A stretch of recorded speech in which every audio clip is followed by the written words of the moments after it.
Crossing over railroad tracks may seem like a simple task, but one Bakersfield man says his trek across the tracks on White Lane put his life in danger, and he wants something done about that. Reporter Anthony Bailey joining us live now from that location with the story. Anthony, what's the biggest problem here? Well, Lisa, here, take a look around me. Crossing the track seems easy enough. Before this one man, you have to look a little closer to the surface.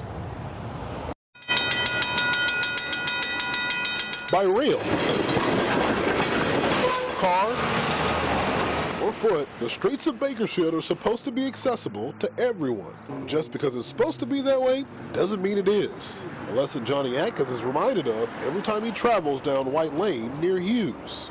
It's too hard to get across the railroad track, and if you look at it, it's too easy to tear your wheels up on your chair.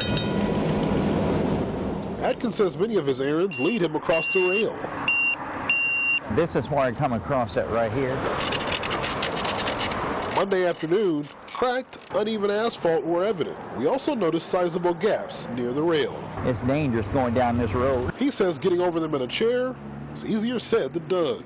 We wanted to see for ourselves. Okay, Johnny, I think we can go. See, now I can't budget. Oh, hang on. Oh, wait a minute.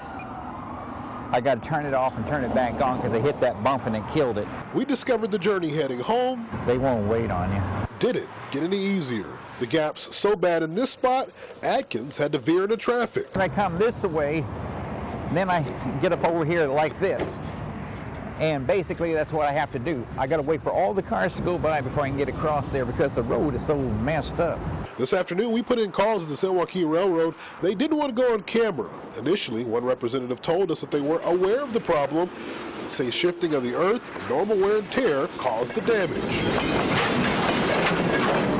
We placed additional calls and learned that they have budgeted and selected a company to do the repairs later this year.